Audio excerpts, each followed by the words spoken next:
नमस्कार। मैं अरुण अरुण के शर्मा, एनालिस्ट वन थॉट, एक बार फिर से आपसे मुखातिब हैं।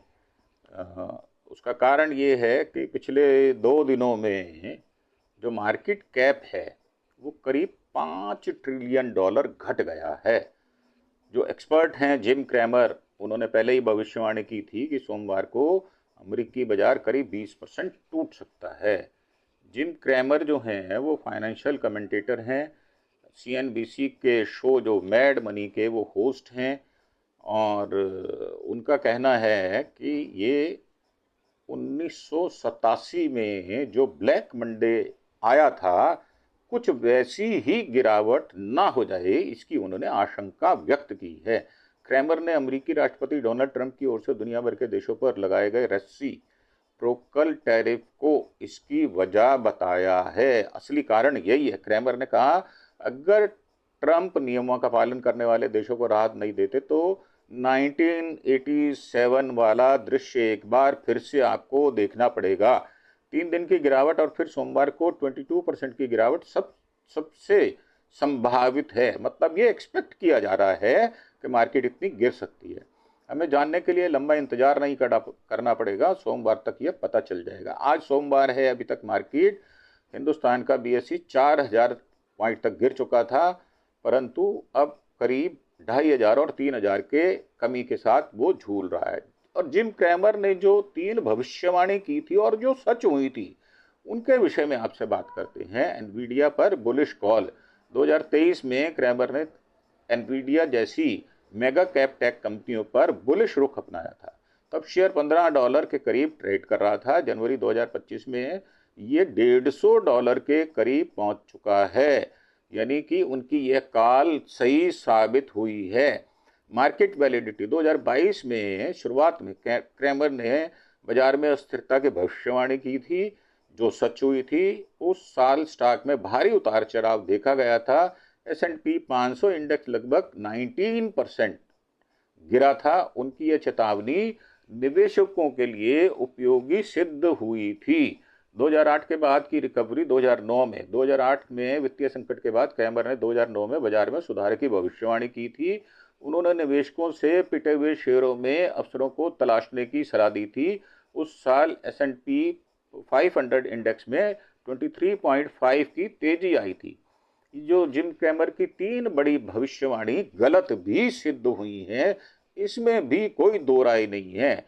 हेवलेट पैकर्ड 2012 में 20 नवंबर 2012 को क्रैमर ने दर्शकों को हेवलेट पैकर्ड और बेस्ट बाय के शेयर को तुरंत बेचने की सलाह दी थी, जो कि गलत सिद्ध हो गई थी। हालांकि अगले 6 महीने में हेवलेट के शेयर 115% की तेजी आई, वहीं बेस्ट बाय के शेयर में 124% की तेजी आई, यानी उनकी भविष्यवाणी गलत सिद्ध हुई।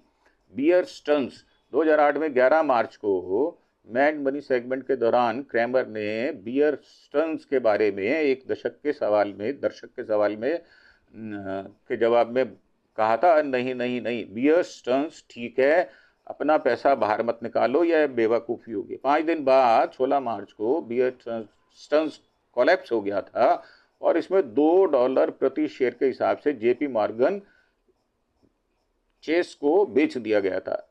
एक समय इसका भाव $133 था। और जो तीसरी भविष्यवाणी थी वो जनवरी 2000 में की थी। .com बबल के चरम पर क्रैमर ने टेक स्टॉक्स में निवेश करने की सलाह दी थी। उन्होंने कहा था 1999 जैसा प्रदर्शन दोहराया जा सकता है। हालांकि इसके तुरंत बाद बुलबुला फटा और उनके द्वारा दिए गए सुझाव स्टॉक्स जैसे अरीबा और इन्फोसिस में भारी गिरावट देखी गई। अरीबा का शेयर $168.75 पीक से घटकर $2 पर आ गया था। वहीं इन्फोसिस का स्टॉक $1305 से घटकर $2.67 पर आ गया था। जिम क्रैमर का एक्यूरेसी रेट लगभग 47% है। उनकी की गई भविष्यवाणी अगर उनकी स्टडी की जाए और सटीकता को देखा जाए तो वो 47% के करीब आता है। CXO एडवाइजरी ने 2005-12 के दौरान उनके द्वारा चुने गए 62 स्टॉक का विश्लेषण किया था, जिसमें 46.8% का सक्सेस रेट आया था। रेसिप्रोकल टैरिफ के ऐलान के बाद 2 दिन को में डाउ जोन्स 9% से ज़्यादा गिरा है। 4 अप्रैल को डाउ जोन्स 2231.07 करीब करीब 5.5% गिरकर 38,314 के स्तर पर बंद हुआ था। 3 अप्रैल को भी ये 3.98 गिरा था। 4 अप्रैल को S&P 500 इंडेक्स 322.44 पॉइंट यानी 5.97 गिर के 5,074 के स्तर पर आ गया था।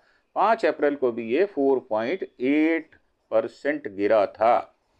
4 अप्रैल को भी ये नेस्डेक कंपोजिट 1050 अंक गिर के करीब करीब 6% गिरकर बंद हुआ था। एक दिन पहले 3 अप्रैल को भी ये करीब 5.82% गिरकर बंद हुआ था।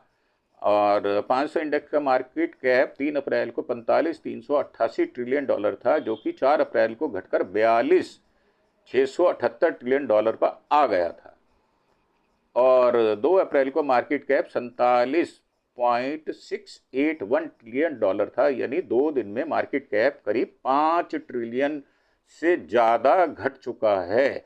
ये 10 साल में जो जो गिरावट आई वो हमने आपको पहले अपने एपिसोड में बता दिया है। और अमेरिकी बाजार में भी गिरावट के 3-4-5 कारण हैं। चीन ने अमेरिका पर 34% टैक्स लगाया, कंपनियों को मुनाफा कम होने का डर है, ग्लोबल ट्रेड वॉर का डर है और इकोनॉमिक स्लोडाउन की भी चिंता जताई गई है। 9 अप्रैल से लागू होंगे रेसिप्रोकल टैरिफ।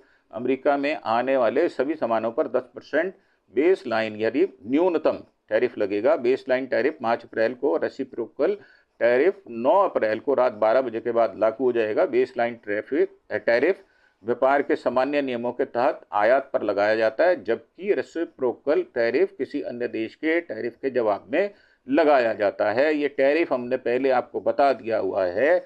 तो मेरा मानना ये है कि जैसे कि एक्सपर्ट बता रहे हैं, आप सावधानी से काम करें और शेयर बाजार में अगर आपको टिके रहना है तो अपनी जो पूंजी लगी हुई है उसको कम ना होने दें।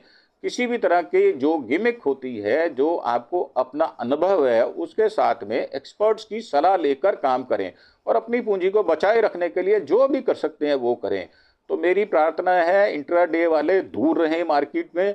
कम से कम हफ्ता 10 दिन 2 सेशन जो अभी चलेंगे फ्राइडे तक वेट करें और देखें ये कैसे काम कर रहा है और उसके बाद ही कोई बात करें।